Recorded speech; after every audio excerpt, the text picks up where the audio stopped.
Kami ingatkan kasih setiamu Tuhan. Biarlah Tuhan merestorasi setiap roh kita pagi hari ini. Hey! Woo!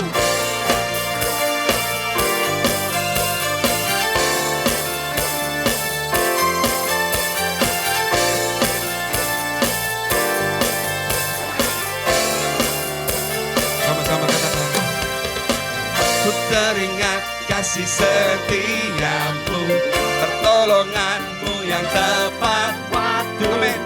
Pernah ku berjalan sendiri, Kami teringatkan kau.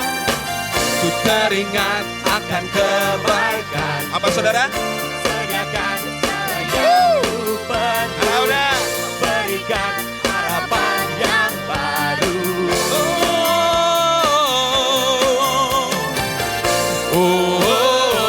Dengan apa ku balas? Kebaikanmu.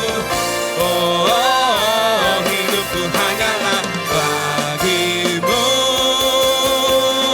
Ku puji namamu, ku sembah selamanya nyanyian ku hanya bagimu.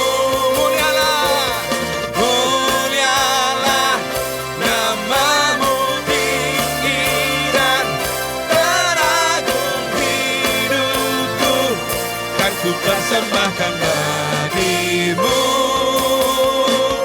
Yesusku.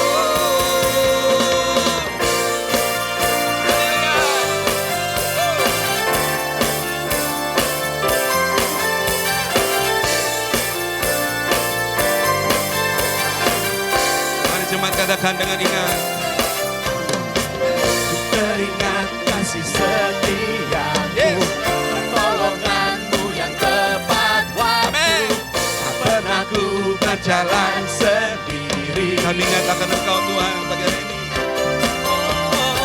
Ku teringat akan kebaikanmu, Kau sediakan segala yang ku perlu, tak berikan harapan yang baru. Mari sama-sama sorakan. Dengan apa ku balas? Kebaikanku. Hidupku hanyalah bagimu. Puji namamu, ku sembah selamanya nyanyian ku hanya bagimu. Mulialah namamu tinggi dan teragung, hidupku kan ku persembahkan bagimu, Yesusku. Haleluya. Haleluya. Musik memuji Tuhan.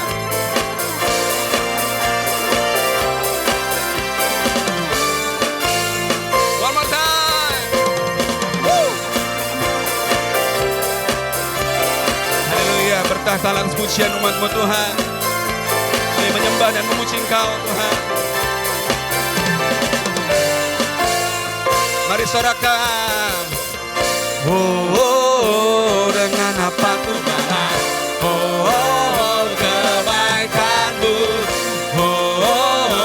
Hidupku hanyalah bagimu.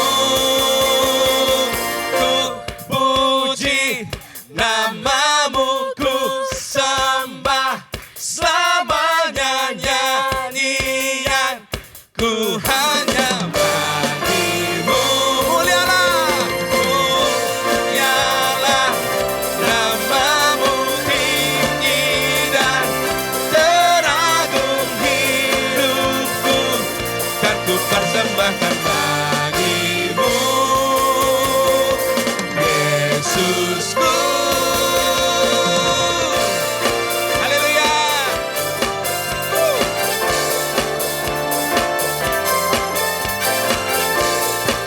Haleluya. Segala kemuliaan bagi nama Tuhan. Haleluya. Berikan kemuliaan bagi Allah kita yang baik. Haleluya.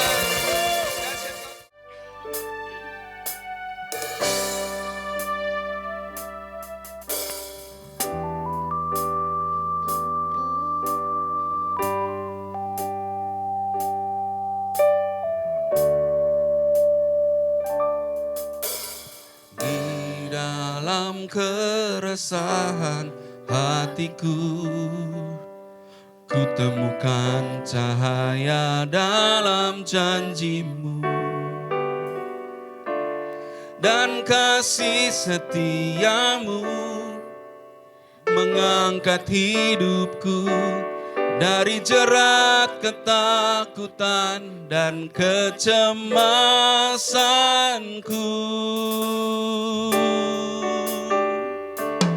Engkaulah kekuatan dan terang di jiwaku, penopang dan penolongku, tiada mustahil bagimu.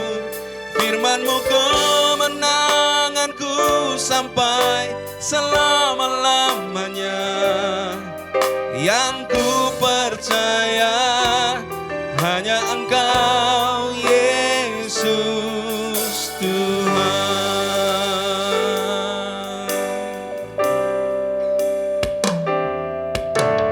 Di dalam keresahan hatiku, ku temukan cahaya dalam janji-Mu.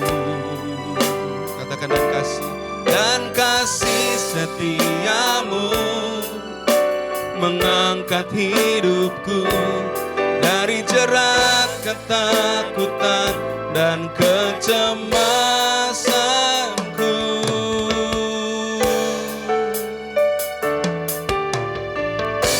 Dalam keresahan hatiku, mari jemaat bangkit berdiri bersama. Cahaya dalam janji-Mu, serahkan kekhawatiranmu karena kasih setia Tuhan ada dalam hidup kita, mengangkat hidupku dari jerat ketakutan dan kecemasanku.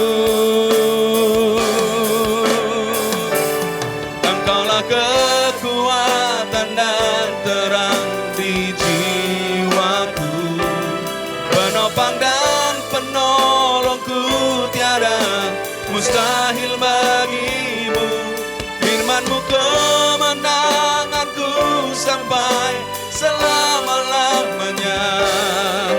Yang ku percaya hanya Engkau, Yesus.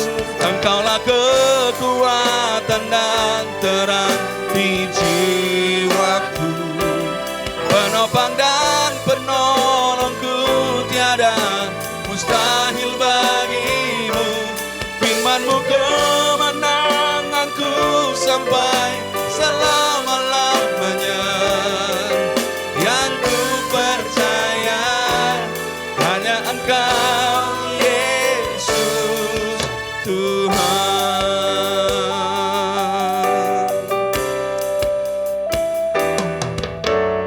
Di dalam keresahan hatiku, mari sembah Dia. Ku temukan cahaya dalam janji-Mu.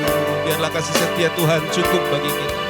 Kasih setia-Mu mengangkat hidupku dari jerat ketakutan dan kecemasanku.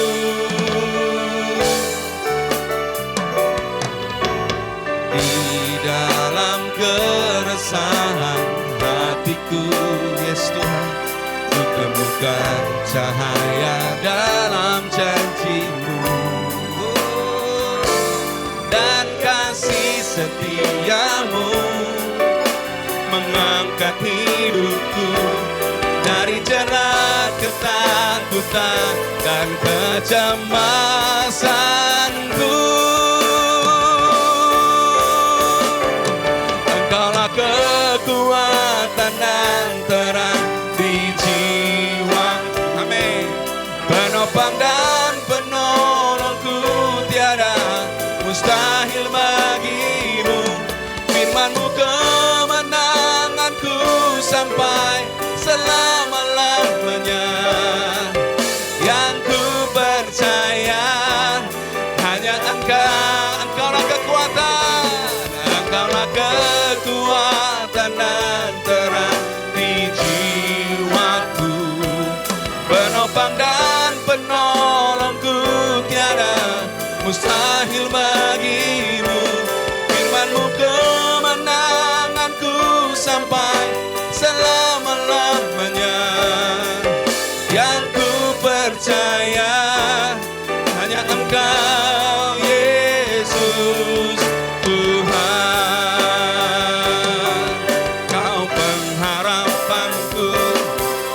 pernah kecewakanku.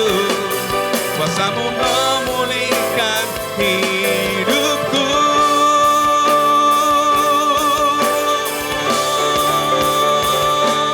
Engkaulah kekuatan dan terang di jiwaku, penopang dan penolongku, tiada mustahil bagimu. Firman-Mu kemenanganku sampai selama-lamanya. Yang ku percaya hanya Engkau, katakan jemaat. Engkaulah kekuatan dan terang di jiwaku, amin. Penopang dan penolongku, tiada mustahil bagimu. Firman-Mu kemenanganku sampai selama-lamanya. Yang ku percaya hanya Engkau, Yesus Tuhan. Haleluya. Yang ku percaya hanya Engkau, Yesus Tuhan. Haleluya. Salam sejahtera, jemaat kekasih Kristus dimanapun saudara berada. Senang sekali kita bisa bersama-sama lagi bersekutu di dalam kebenaran firman Tuhan yang akan kita dalami, yang akan kita selami, dan itu yang akan mengubah, memulihkan setiap kehidupan saya dan saudara secara pribadi. Yang percaya katakan amin. Kenapa saudara? Seringkali saya katakan bahwa kebenaran yang kita ketahui, kebenaran yang kita pegang, kebenaran yang kita hidupi, itulah yang akan memerdekakan saya dan saudara. Saya tidak pernah bosan mengatakan bahwa saya pun tetap menjadi murid di dalam pengajaran yang kita akan sama-sama dengarkan pada hari ini. Saudara siap dengan catatan, dengan konsentrasi dan fokus. Dan saya berdoa supaya kebenaran firman Tuhan jatuh di tanah hati yang subur, yang berbuah lebat, dan menjadi berkat bagi banyak orang. Di hari ini, saudara, saya memberi judul Identitas dalam Kristus dan Peran Pribadi. Saya ingin membuka dengan kalimat seperti ini. Waktu kita menerima Kristus sebagai Tuhan dan Juru Selamat, jika saudara rindu hari ini, engkau yang belum pernah mengerjakan itu, engkau boleh mengatakan itu kepada Kristus. Tuhan Yesus masuk dalam hatiku dan menjadi Tuhan dan Juru Selamatku, menuntun, membimbing aku. Nah, sejak saat itu, saudara, roh kita baru, tetapi jiwa kita diperbaharui dari hari ke hari. Jiwa itu jadi pikiran, perasaan, kehendak yang menjadi hasil sepanjang perjalanan hidup kita, mulai dari kita lahir sampai kita ada di waktu dijamah Tuhan secara khusus dan menerima Kristus secara khusus, secara pribadi. Nah, saat itulah proses pemulihan jiwa itu sedang terjadi. Salah satunya kita tahu bahwa identitas kita, gambar diri kita itu dipulihkan. Yang mungkin karena luka, karena trauma, karena pembentukan sejak masa kelahiran, itu membuat jiwa kita tidak baik-baik saja. Saya sarankan saudara membuka atau belajar bersama di awal bulan. Bapak Gembala, Pendeta Emmanuel Kwok menyampaikan bahan yang mendasari firman Tuhan di bulan Juni ini. Yang percaya katakan amin. Amin saudara. Nah, tetapi hari ini kita akan melihat satu sisi mata faset, satu sisi lagi yang berbeda yang saya rindu saudara dipulihkan. Dan waktu kita pulih justru pekerjaan iblis hancur dan kita bisa dipakai dengan maksimal. Saya memberi judul, saya ulang, Identitas dalam Kristus dan Peran Pribadi. Mari kita buka di dalam 2 Korintus 5 ayat yang ke-17.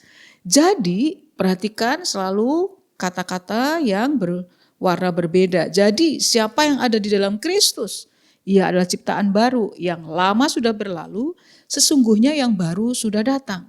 Dan semuanya ini dari Allah, yang dengan perantaraan Kristus telah mendamaikan kita dengan dirinya dan telah mempercayakan pelayanan pendamaian itu kepada kami.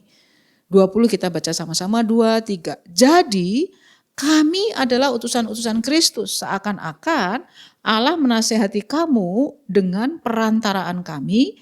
Dalam nama Kristus kami meminta kepadamu, berilah dirimu didamaikan dengan Allah. Berbagailah orang yang mendengar firman Tuhan serta melakukannya. Amin. Saudara, dikatakan dalam firman Tuhan yang kita baca tadi bahwa siapa yang ada dalam Kristus, pastikan engkau dan saya hari ini apakah engkau ada di dalam Kristus. Yang pertama, ada di dalam Kristus. Waktu kita, saya dan saudara ada di dalam Kristus, saudara, kita menjadi ciptaan baru. Katakan sama-sama, ciptaan baru. 2, 3. Ciptaan baru. Ulang lagi sampai telinga saudara dengar. Ciptaan baru. Apakah tubuh kita berbeda? Tidak. Warna kulit berbeda? Tidak. Rambut berbeda? Tidak. Kita tetap sama secara fisik. Tetapi apa yang terjadi waktu kita menjadi ciptaan baru? Roh saya dan saudara, roh kita diperbaharui. Dan akibatnya waktu roh kita diperbaharui, roh itu bagian yang paling dalam tempat kita bersekutu dengan Tuhan. Disitulah proses awal jiwa kita juga diperbaharui. Di situ juga merupakan awal pemulihan jiwa. Itu kuncinya adalah, perhatikan ini, sudah bisa catat, menyerahkan diri dalam kepemerintahan Kristus. Pemerintahan Kristus lewat apa, saudara? Lewat Alkitab, firman Tuhan yang tertulis. Kita bergaul, kita mencintai firman Tuhan. Kita kemudian ke pemerintahan Kristus itu, kalau kita terhisap, kita ada dalam komunitas gereja lokal. Kenapa penting digembalakan? Kenapa saudara perlu punya mentor, punya kakak pembimbing, punya orang tua rohani? Disitulah kepemerintahan Kristus itu terjadi. Dan saat kepemerintahan Kristus itu terjadi, saudara, kita harus menanggalkan manusia lama kita. Bagian apa itu? Jiwa, pikiran, perasaan, kehendak yang harus diperbaharui oleh Kristus. Memiliki pikiran Kristus. Sehingga saudara, lewat anugerah Kristus itu, apa yang terjadi saudara? Kita diperbaharui. Makanya dikatakan yang lama sudah berlalu, yang baru sudah datang. Proses itu akan sepanjang umur kita sampai kita kembali kepada Kristus. Ya, kita pulang, entah Kristus datang kedua kalinya atau kita sudah meninggal, itu baru selesai. Tapi sepanjang itu, proses yang lama sudah berlalu, yang baru sudah datang, itu Tuhan sedang kerjakan. Berarti katakan amin. Yang kedua dari pembacaan kita tadi dikatakan bahwa saudara, kita adalah pelayan pendamaian. Waktu kita sudah dalam Kristus, kita bukan enak-enak, wah pulih nih, enak, lega, bukan. Ada panggilan, saya pakai istilah ini, stempel, cap kita, meterai kita yang ditaruh dalam diri saya dan saudara. Kita menghasilkan sebuah pelayanan namanya pelayanan pendamaian. Bukan setelah kita menghasilkan sesuatu, saudara, baru kita dicap bahwa kita dipakai Tuhan menjadi pelayan pendamaian. Tapi justru saat kita menerima Kristus, kita telah didamaikan oleh Kristus. Saya sering ulang ayat firman Tuhan katakan, Kristus mati selagi saya dan saudara ini masih jelek, masih berdosa. Ya, kalau manusia beda. Buat sesuatu yang oke dulu, sesuai harapan, baru kita terima. Tapi Roh Kudus bekerja di dalam kita lewat Kristus Yesus yang mendamaikan kita selagi kita masih berdosa. Dikatakan tadi dalam 2 Korintus 5, kita, saya dan saudara menjadi pelayan pendamaian. Apa tugasnya? Seolah-olah Tuhan itu ngomong lewat saya dan saudara kepada seseorang. Itu tugas pendamaian. Untuk apa? Supaya orang itu memberi diri didamaikan. Saudara, apa yang menjadi pusat untuk kesehatan jiwa? Yaitu hidup seseorang yang didamaikan dengan Kristus. Yang percaya katakan amin. Injil adalah kabar baik. Waktu saudara ada di dalam kepemerintahan Kristus, saudara siap untuk dibentuk, dituntun oleh Tuhan. Baik oleh firman Tuhan, yang kedua oleh orang-orang yang dipakai Tuhan untuk membentuk kita, untuk menumbuhkan kita. Disitulah terjadi pemulihan demi pemulihan. Dikatakan seolah-olah lewat saya dan saudara, jadi saudara gak hanya cuman berhenti, wah asik nih. Tetapi saudara, kita adalah orang yang membawa identitas untuk menyampaikan pendamaian kepada setiap orang di sekeliling kita yang belum berdamai dengan Kristus. Artinya saudara, orang yang belum memiliki cinta yang dalam dan hubungan dengan Tuhan. Orang bisa beragama, orang bisa ke gereja, tetapi tidak memiliki kasih dan hubungan yang dekat dengan Tuhan. Bagaimana saya dan saudara bisa menjadi pelayan pendamaian? Kalau saya dan saudara, kita sendiri tidak berdamai dengan hati dan jiwa kita. Kita masih bermasalah, kita tidak sehat jiwa kita. Oleh sebab itu, minggu kemarin dikatakan seperti jiwa kita baik-baik saja, semua tubuh kita baik-baik saja. Jiwa kita mesti sehat karena itu yang menentukan. Dan hari ini kita belajar. Sama dengan kita mau didamaikan dengan Kristus, menerima Kristus secara pribadi, maka orang lain juga punya tanggung jawab untuk menerima pendamaian tersebut. Tugas saya dan saudara adalah sebagai pelayan pendamaian yang menyampaikan. Kalau engkau seorang profesional, engkau seorang pelajar, mahasiswa, bisnismen, atau seorang hamba Tuhan, pendeta, itu tugas kita. Itu cap yang harus kita pikul selama kita hidup di dunia ini. Nanti kita akan masuk. Nah saudara, Tuhan Yesus memberi contoh kepada kita apa yang dialaminya saudara. Matius 3 ayat 16, mari kita baca. Sesudah dibaptis, Yesus segera keluar dari air dan pada waktu itu juga langit terbuka. Dan ia melihat Roh Allah seperti burung merpati turun ke atasnya. Lalu terdengarlah suara dari surga yang mengatakan, inilah anakku yang kukasihi, kepadanya lah aku berkenan. Catat ini saudara, siapa Yesus adalah seperti apa kata Bapa. Dia dikasihi dan diterima. Berkenan itu artinya aku berkenan kepadamu, aku menerimamu. Dari Kristus kita belajar bahwa penerimaan sejati itu terjadi di awal saudara. Amin. Kristus mati selagi kita masih berdosa. Tuhan menerima saya dan saudara selagi kita masih berdosa. Jauh dari ekspektasi surgawi. Amin. Bukan saat segala sesuatu berjalan sesuai harapan dan jawaban baru diterima. Enggak. Penerimaan sejati selalu diawali dengan kasih yang sejati. Yang percaya katakan amin. Bapa di surga mengatakan kepada Yesus, inilah anakku yang kukasihi. Dikasihi dulu, baru setelah itu dikatakan apa? Kepadanya lah aku berkenan. Kasih yang membuat kita bisa menerima seseorang. Membawa dia untuk didamaikan dengan Kristus. Kita menjadi pembawa berita keselamatan. Apakah saya dan saudara menerima orang, hubungan yang kita jalani dengan siapapun itu transaksional? Apa itu hubungan transaksional? Nanti kita akan terus belajar. Bahwa iya sesuai dulu dengan kriteria baru saya terima. Kalau nggak sesuai saya nggak terima. Enggak. Tapi Yesus lewat Allah Bapa, kita nggak perlu pusing dengan Trinitas saudara ya. Hubungan yang sejati itu bukan hubungan transaksional. Saya mengasihi karena engkau telah memberikanku ini. Saya mengasihimu karena telah melakukan ini.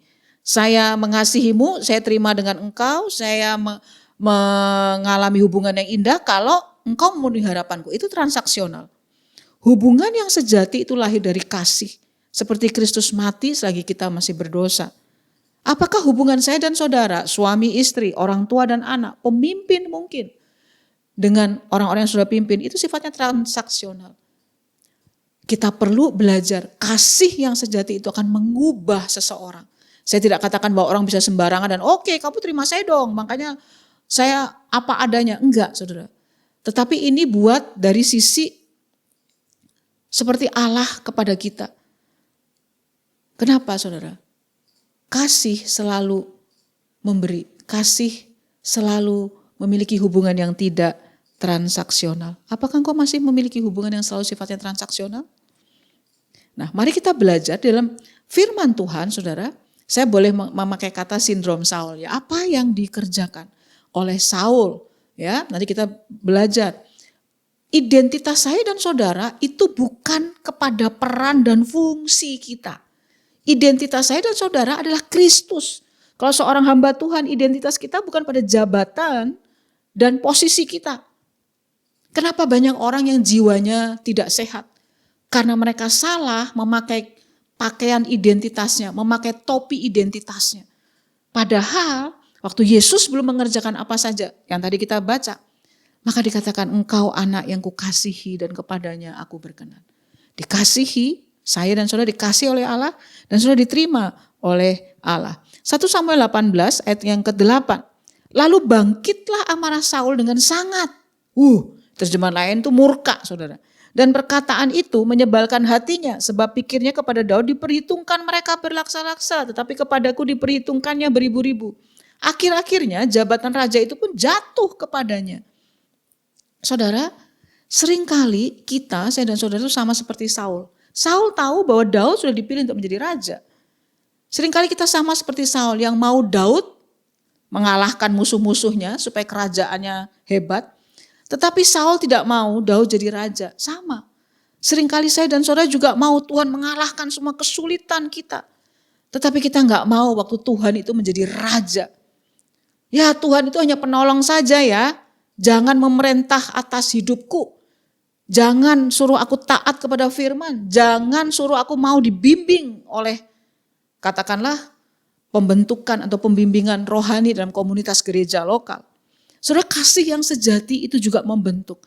Nah, Saul marah karena para perempuan, para rakyat itu mengatakan, wah Daud itu banyak loh ngalahinnya. Saul cuman dikit gitu, istilahnya gitu loh saudara. Bahkan karena nyanyian itu Saul murka. Akhir-akhirnya dia katakan begini, wah posisi saya akan digantikan sama orang. Saudara, saya mau katakan seperti ini, catat di catatan saudara. Saul meletakkan identitas dirinya, mendefinisikan dirinya, mengartikan dirinya, itu pada jabatan, pada pengakuan orang lain dan situasi sekitarnya. Dia mendefinisikan dirinya pada kegagalan dan keberhasilan yang terjadi. Sehingga saudara, kemudian ditunjukkan oleh apa? Reaksi hati dan perasaannya. Saudara bisa berpikir, Saul bisa, enggak kok saya enggak kayak gitu, ada orang seperti itu saudara ya. Saya enggak seperti itu. Tapi tahukah saudara bahwa reaksi hati dan perasaan Saul waktu itu, kalau boleh dikatakan pakai bahasa sekarang, emosinya, emosi itu bisa marah, jijik, sedih. Emosinya jelas dikatakan oleh Alkitab. Bangkitlah amarah. Dalam terjemahan dikatakan murka. Ini bukan marah yang sembarangan saudara. Yang kedua, hatinya bete, gak tenang. Orang Jawa bilang kemerungsung. Bangkit amarah dan hatinya sebal. Terjemahan yang lain dikatakan bahwa hati itu panas. Yang kedua, pecah. Scattered, ya, kehilangan ketenangan. Jika, catat ini saudara, jika Tuhan jadi raja saudara, artinya Tuhan kita izinkan menjadi penguasa yang menguasai, memerintah dan mengatur. Tahukah saudara, ini baru tepat yang istilah waktu kita menundukkan diri kita untuk dibentuk, maka itu justru obat seluruh jiwa kita. Yang percaya katakan amin. Hah? Kok malah saya mau dibentuk, saya mau dipimpin, saya mau dituntun oleh Tuhan, kok malah jadi obat jiwa kita? Kan harusnya disegarkan, itu betul. Tetapi saudara, pada waktu kita menyerahkan hidup kita di bawah kepemerintahan Kristus, kalau engkau ada di sebuah komunitas gereja lokal atau engkau ada di sebuah pembimbingan, engkau mengizinkan, tentunya kita harus melihat pembimbingnya nggak boleh yang mengontrol, mendominasi seperti pemimpinan seperti Saul, tidak. Itu justru problem kekhawatiran.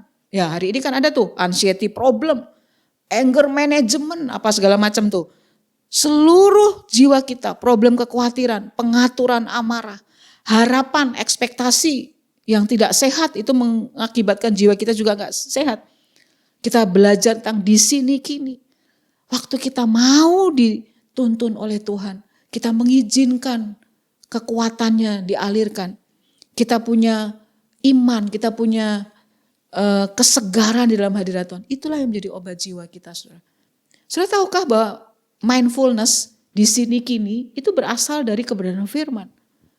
Contoh, kesusahan sehari cukuplah sehari. Apakah karena kekhawatiranmu engkau bisa menambahkan sehasta?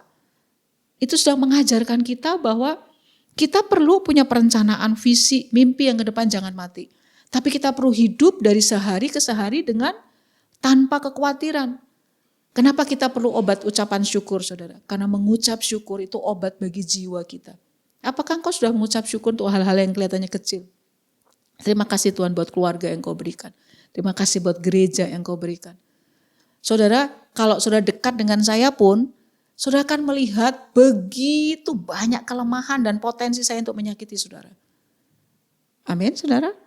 Sama, di tengah pembentukan itulah terjadi kekuatan. Jadi sindrom Saul itu saudara, dia meletakkan, mendefinisikan dirinya kepada posisi, pengakuan orang, jabatan, gagal atau tidaknya dia.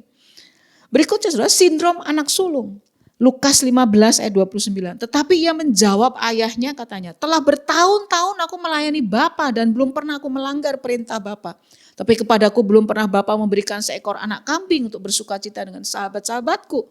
Perhatikan kata-kata yang berwarna berbeda saudara.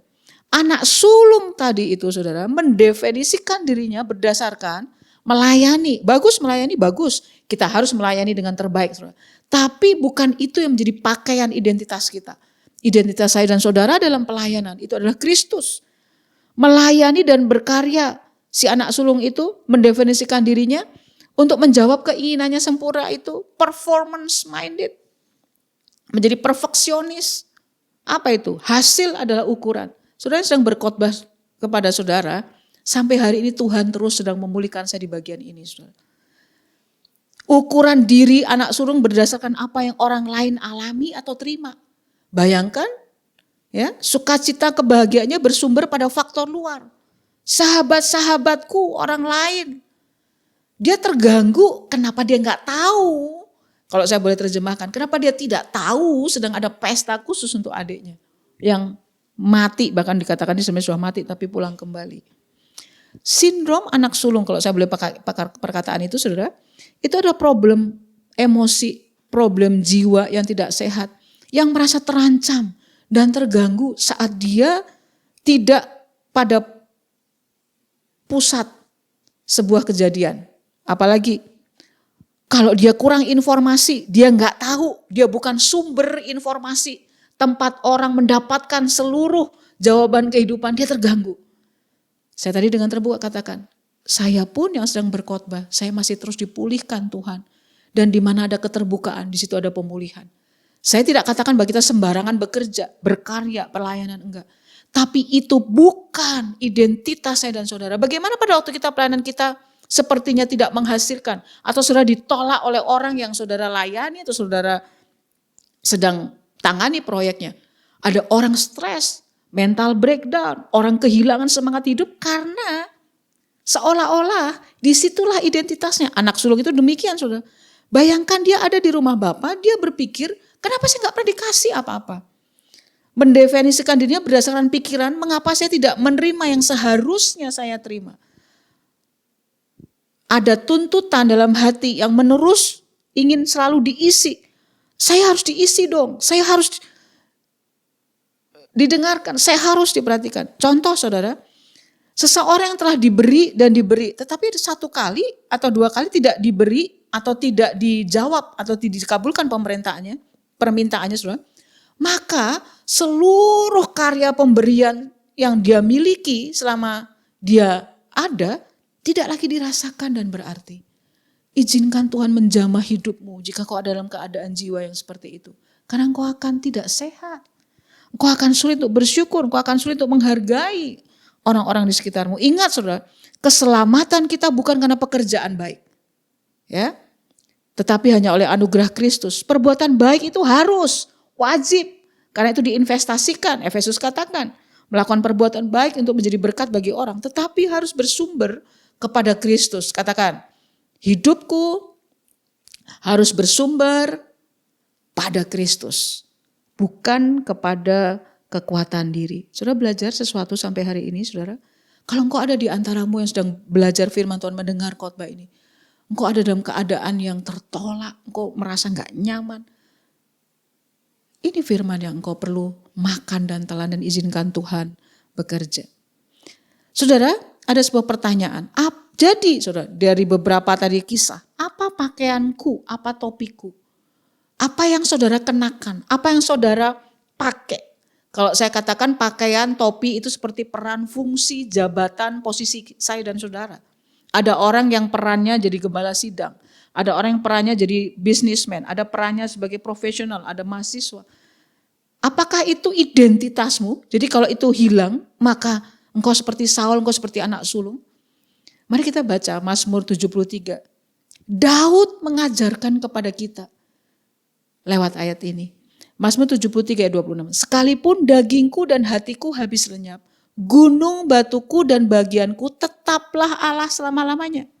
28 kita baca bersama-sama, 2, 3. Tetapi aku suka dekat pada Allah. Aku menaruh tempat perlindunganku pada Tuhan Allah supaya dapat menceritakan segala pekerjaannya. Saudara, setiap pribadi kita biasanya memiliki peran, posisi, fungsi lebih dari satu. Peran, fungsi, jabatan itu seperti seumpama topi atau pakaian yang saya pakai sebagai ilustrasi. Yang bisa berganti, setuju saudara? Atau lepas, tidak ada lagi. Bagaimana reaksi saya dan saudara? Daud mendefinisikan dirinya. Daud memiliki identitas diri. Dia mengartikan dirinya bukan pada jabatannya, perannya, bahkan segala keberhasilannya atau kegagalannya. Daud gak taruh di situ. Dia orang yang sangat dikenal berhasil, tapi dia orang juga melakukan dosa yang paling besar.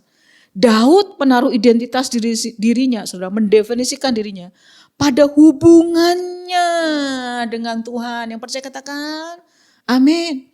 Dia tulis sekalipun, kata sekalipun tuh meskipun, walaupun, semua habis.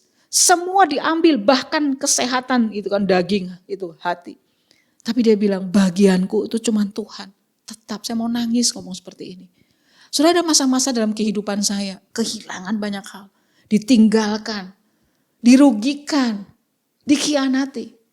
Tapi waktu saya mengalami titik yang terendah itu, di situ Roh Kudus membuat saya bertobat. Oh, ada bagian yang saya salah taruh ini. Salah pakai baju, salah pakai topi. Engkau mungkin sedang ada di kondisi seperti itu. Dan kau gak bisa keluar dari pusaran itu. Kita gak bisa ubah yang sudah lalu, saudara. Tapi tahukah saudara, itu seperti sanga, kotoran dikeluarkan dari emas, kelihatan. Selama ini kita menaruh identitas diri kita, arti hidup kita itu di mana? Yang percaya katakan amin. Daud meletakkan, dia suka untuk dekat dengan Tuhan.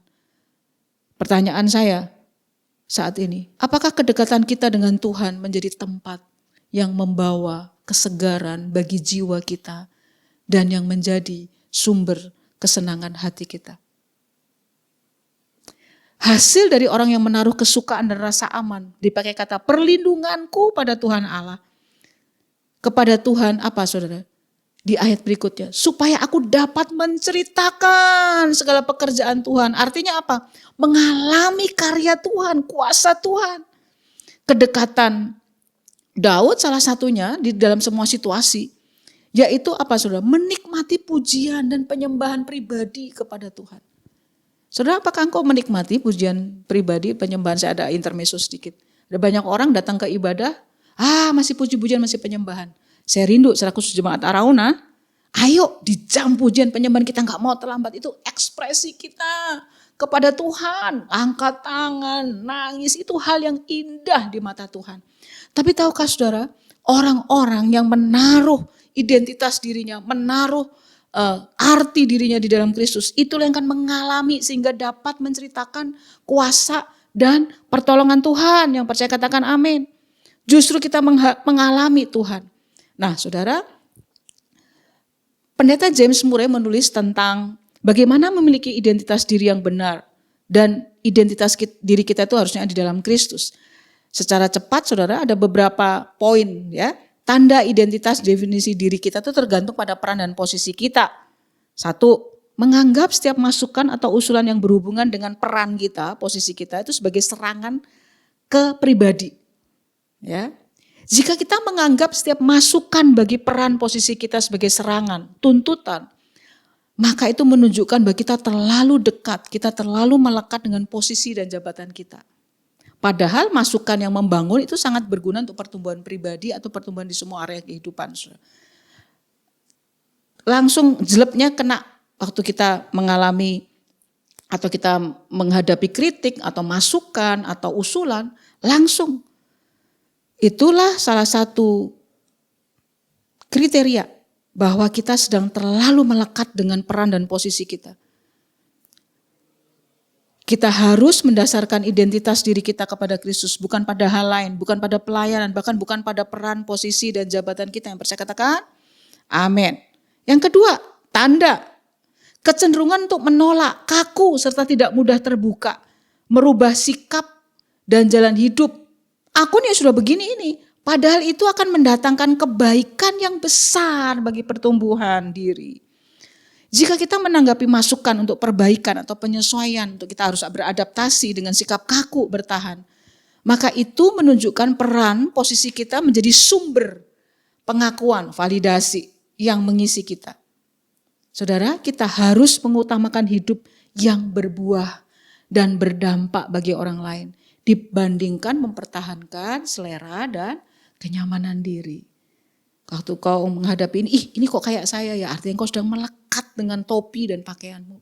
Izinkan Tuhan memulihkan dirimu. Yang ketiga, saudara, tanda kita terlalu melekat, bahkan kita mendefinisikan diri kita dengan salah. Jika tidak ada lagi, maksudnya gini, kalau kita nggak ada di peran, di posisi, di jabatan, dimiliki itu saudara. Jika tidak ada lagi di peran posisi saat ini atau pernah dimiliki, maka merasa kosong, tidak dibutuhkan, rasa kehilangan, lonely, rasa gagal. Itu salah satu kriteria. Saudara, peran dan fungsi kita adalah panggilan. Ya, sebuah calling yang Tuhan berikan, bukan jabatan atau posisi kita yang menjadi identitas kita. Kita harus berakar pada identitas diri adalah anak yang dikasihi Tuhan. Yang percaya katakan amin. Aku ini putri, putra yang dikasihi Tuhan. Serta sebagai tadi saya katakan pelayan pendamaian. Cap kita, stempel kita bawa pesan ini untuk membawa orang didamaikan kepada Kristus. Soal reaksi, hasil, keberhasilan, kegagalan itu bukan identitas saya dan saudara. Dan identitas ilahi itu tetap bisa kita kerjakan, perhatikan saudara, dimanapun kita berada, kapanpun waktu hidup kita, dan dengan siapapun. Tidak tergantung kepada apa posisi dan jabatan saya. Identitas dan definisi diri kita, perhatikan saudara, pelayanan, profesi, jabatan, bahkan prestasi adalah pemberian yang indah dari Kristus. It's a gift. Tetapi itu bukan identitas saya, bukan arti diri saya dan saudara. Identitas kita adalah Kristus sendiri. Saudara masih ingat sebagai dasar rumah kehidupan kita yang kokoh, yaitu rumah yang didirikan di atas batu karang. Ada rumah yang didirikan di atas pasir. Apa itu pasir? Pasir adalah segala sesuatu yang mudah berubah dalam kehidupan ini. Sangat berbahaya dan mengakibatkan jiwa kita tidak sehat jika kita salah memilih dasar, pondasi, rumah hidup kita dan juga identitas kita. Saya akan sampai kepada beberapa hal sebelum berakhir khotbah hari ini. Saudara tahu apa kata closure, saudara? Closure itu bermakna penutupan, akhir yang jelas dari sebuah situasi atau keputusan seseorang yang mempengaruhi hidup kita. Seringkali, saudara, jika hidup kita terus menanti mengharapkan penutupan yang sempurna, ending filmnya harus sempurna, closure itu, maka jiwa kita tidak akan sehat. Catat ini, kedamaian datang dari penerimaan, bukan pada adanya jawaban dari semua hal atau sesuatu yang sedang kita gumulkan atau kita mengalami, sesuatu yang menyakitkan. Kenapa saudara? Kristuslah sang Alfa dan Omega. Maksud saya seperti ini. Banyak kali di antara kita yang masih memiliki beban atau harapan. Ini harusnya endingnya begini. Aku gak bisa buat sesuatu karena aku gak bisa menjelaskan. Aku gak bisa menutup sebuah peristiwa yang aku dirugikan, yang aku disakiti. Itu closure, saudara.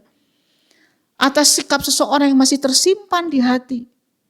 Saudara, kalau hari ini ada di antara saudara mengalami itu, ambil waktu saat ini untuk mengingat. Atau boleh ditulis, saya sering kali mengerjakan itu, saudara, menulis semua closure, penutupan yang kok aku gak ada hak jawab, kok aku gak dibela, kok aku ditinggalkan.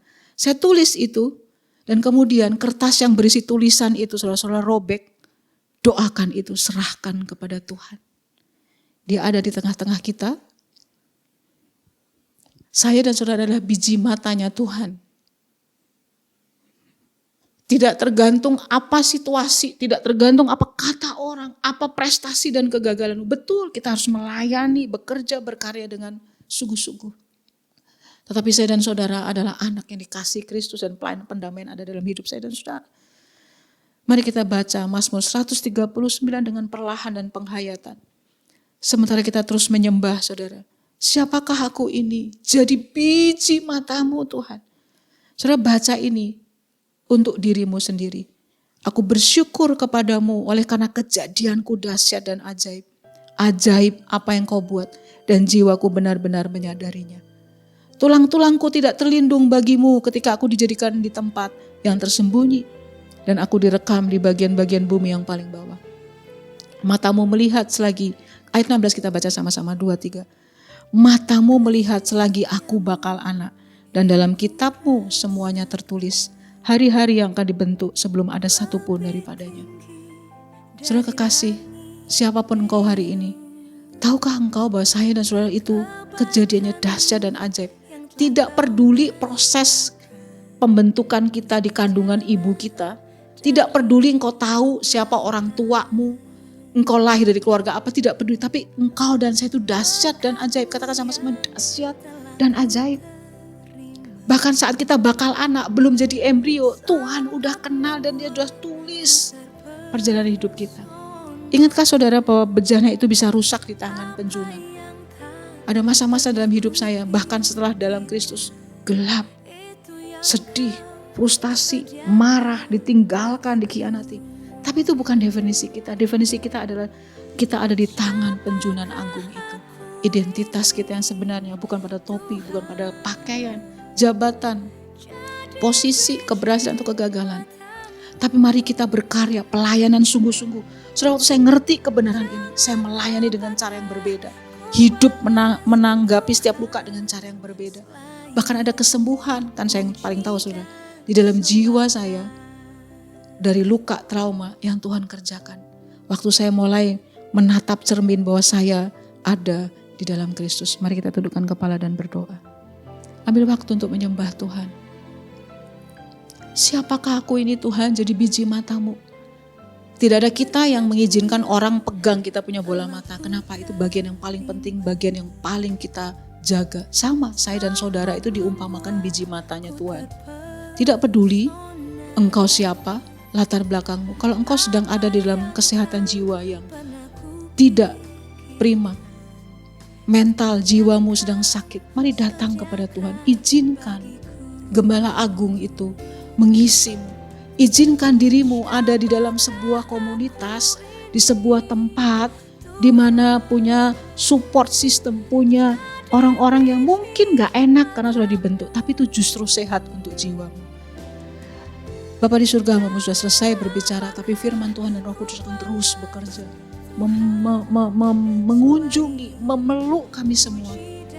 Sembuhkan setiap jiwa yang bersama-sama beribadah. Kalau ada di antara kami yang kehilangan posisi kami, bahkan kami kehilangan sesuatu yang berharga yang kami bangun bertahun-tahun. Kami ditinggalkan, kami dikhianati. Biar sembuh saat ini bahwa identitas kami adalah pelayanan pendamaian dan kami dicintai oleh Kristus. Seperti Kristus, Yesus, dia belum berkarya, belum mengerjakan apa-apa. Tapi Bapa di surga mengatakan, inilah anak yang kukasihi, kepadanya aku berkenan. Bahwa kami dikasihi karena siapa kami sebenarnya Tuhan. Sembuhkan yang sakit, bebaskan mereka yang sedang terbelenggu, jiwa yang sedang sakit, anxiety problem, anger management yang harus dikuasai atau masalah-masalah kejiwaan apapun. Pakai setiap tenaga profesional, counselor untuk melayani kami. Tetapi yang lebih dari itu saudara, biar saudara-saudaraku Tuhan mengalami kesembuhan lewat hadirat dan kehadiran-Mu Tuhan. Kami tahu bahwa kami dikasihi, kami diterima, kejadian kami dahsyat dan ajaib. Terima kasih, mau mengangkat tangan memberkati bangsa dan negara ini, supaya menjadi bangsa yang takut Tuhan dan diberkati. Berkati gereja lokal di mana kami digembalakan. Khususnya kami mau berdoa untuk GBI Arauna, mulai dari Bapak Gembala sampai seluruh pelayan Tuhan. Engkau sertai, Engkau pakai kami menjadi agen pelayanan pendamaian. Sekali percaya Yesus, tak percaya Yesus. Berkati setiap kami Tuhan. Di dalam nama Tuhan Yesus Kristus, mari kita angkat kedua belah tangan kita dan terima berkat. Tuhan memberkati engkau dan melindungi engkau. Tuhan menyinari engkau dengan wajahnya dan memberi engkau kasih karunia.